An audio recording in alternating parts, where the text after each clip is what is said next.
Thank you for tuning in to All Things Real Estate. Once again, here are your hosts, Brad Avergon and Gary Kelly. Hi, this is Gary Kelly with Lamacchia Realty, and I'm joined by Brad Avergon. Hey, Gary, how are you? I'm good. How are you? It's weird because today you are in front of me for purposes of the camera, but you're actually over here somewhere, way over there, for the screen. So I'm trying to be good and look at the camera. Brad, in the first half we talked about, is it doom and gloom or is it a good economy right now? The Fed seems to be wanting to slow things down even further, and I was submitting that some of that people are beginning to feel. What if you're a home buyer? What are the suggestions you would have for them? Well, I want to address a point because it's like, how can that you just brought up is doom and gloom versus the Fed is concerned about inflation, and I want to talk about the two because they're very different, right? Consumer sentiment right now is not really hot. It's not really high. It's people are feeling that sense of fear, uncertainty, different things like that. So that's not great. Meanwhile, stocks are going higher, interest rates are going higher, more job opportunities. So when you look at the economic, strictly economic picture, things are roaring along. And yet a lot of consumers have that kind of little bit of a queasy feeling about where's this all going, meanwhile, people are spending money, which is kind of crazy. Usually they kind of tighten their belts a little bit, but credit card debts are going up, so forth and so on. We talked about, we wanted we want to bring some solutions, some creative things to help our listeners and our viewers. And I think that the first step is setting expectations, right? So let's say where things are, right? So right now, interest rates are a little on the high side. They're in the low sevens. Job market is strong, which is good when, in a sense, you want to look at the good side of the job market being strong. It means job opportunities are there. People can hopefully make more money. And the idea that they're not going to be laid off is good. So that's a good thing. Inventory is tight. That makes it challenging. So you need to be prepared. You need to be prepared that if you're going to go to try to buy a home in this market, that you need to be ready to seize the opportunity when it comes. And there's a lot of different ways that they can go about doing that. The first way is to get a pre-approval and hopefully a pre-commitment. Let me explain the difference. A pre-approval is when somebody does an application. Actually, there's three. There's pre-qualification. Pre-qualification is when somebody calls me on the phone and says, hey, I make this much money. What can I afford? My credit's really good. This is what I owe per month. And I scratch it all on a piece of paper and I say, this looks pretty good. You should be able to afford around that. That's a pre-qualification. Some lenders do that. Some lenders and they'll send out a pre-qualification letter based on a verbal conversation they had. Personally, I don't think that listing agents and sellers are looking for that. It's the lowest level of due diligence and that anybody's done. And there's really no guarantee on that.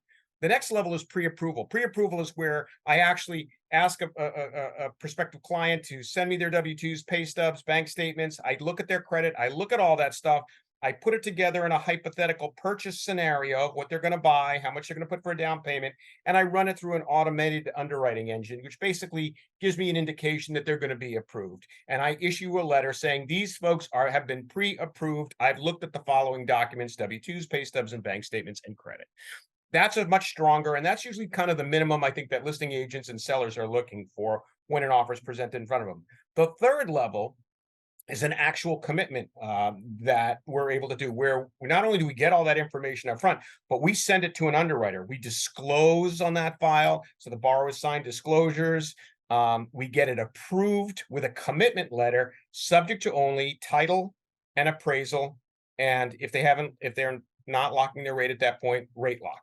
We even have the ability for some folks that are very serious shoppers to do what's called a lock and shop, where we lock the rate for up to 90 days.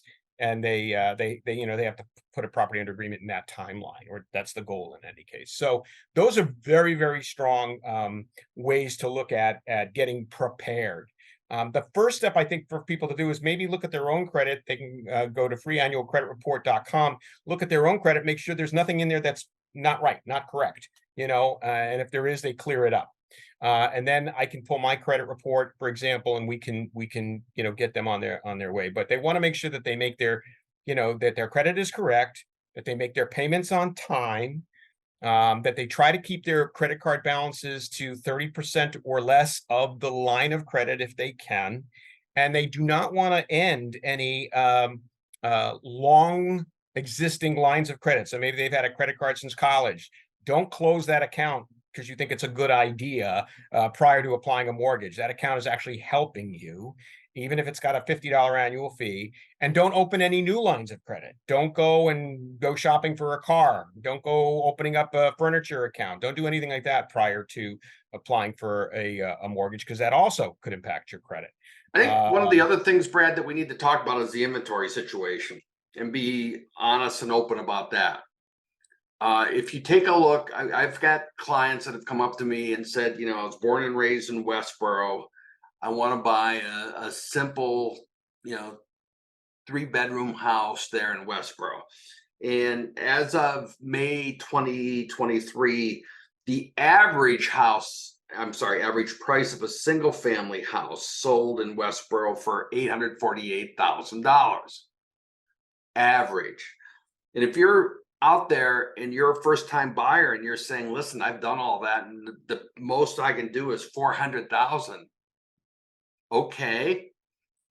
Some folks might say, let's look at condos. So if you look at condos, and I'm going to pick on Westboro again, in May, the average price of a condo sold for $575,000.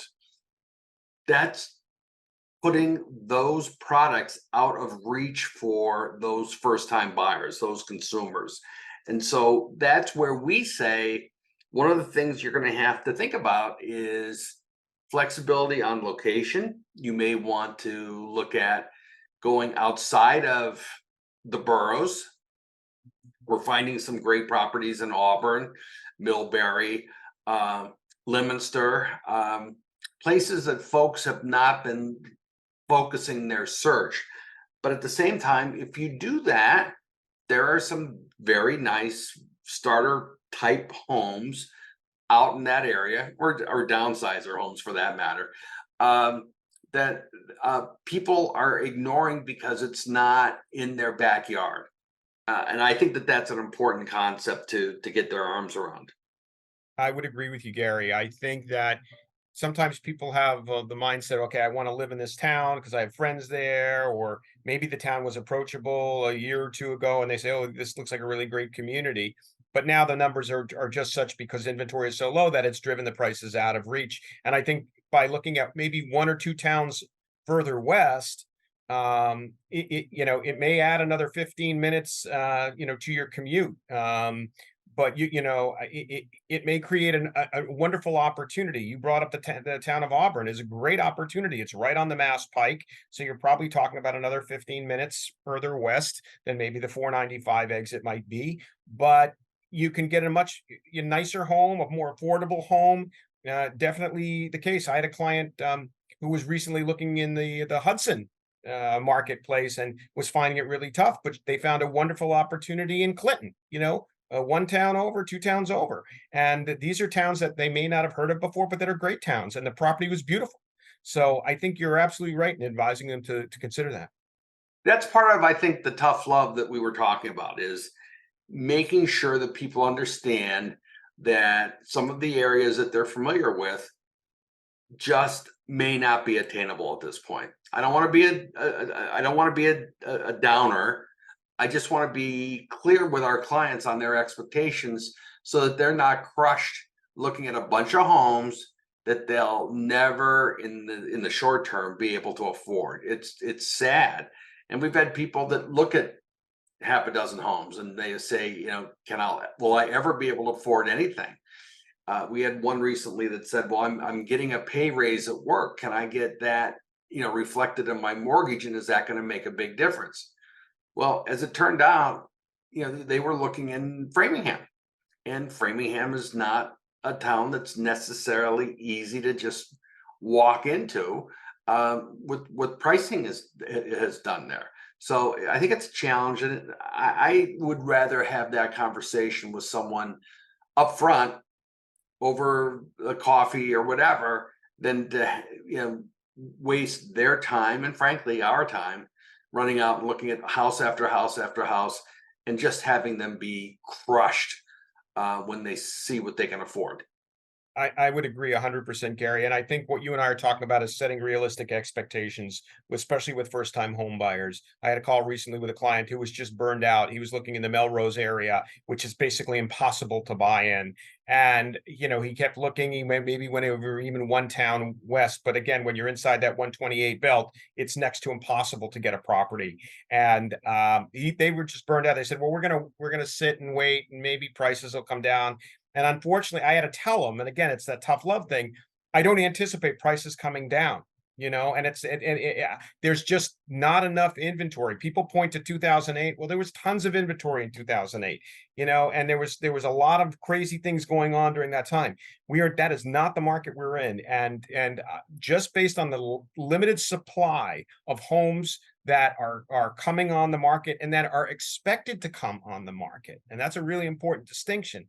I do not see prices coming down. So I think in many cases, it's better to kind of just, prepare that it's going to be a bumpy road. It may take you a year to find a property, maybe even longer, but prepare that it's going to be a bumpy road. Don't fall in love with a house, but get out there and try to get a property under agreement. And don't worry about the interest rate as long as you can qualify and are comfortable with that mortgage payment. If interest rates come down 2 years from now, a year from now, whatever the case may be, you can refinance at that point. Brad, how does someone reach you if they want to continue the conversation? So the best way to reach me, Gary, is via my cell, 978-375-5531, or brad@bradavergon.com. And Gary, how do they reach you? I'm Gary at movewithgary.com, and I can be reached at 508-733-6005. Brad, interesting discussion, tough love. It's not the summer of love. It's a tough year. But Sue and we've got a couple of closings today. There are still homes out there that can be found, but we were selling homes in Oxford. So, Brad, until next month, thank you. Thank you, Gary. Once again, thank you for watching All Things Real Estate. If you have any questions, feel free to reach out to Brad or Gary.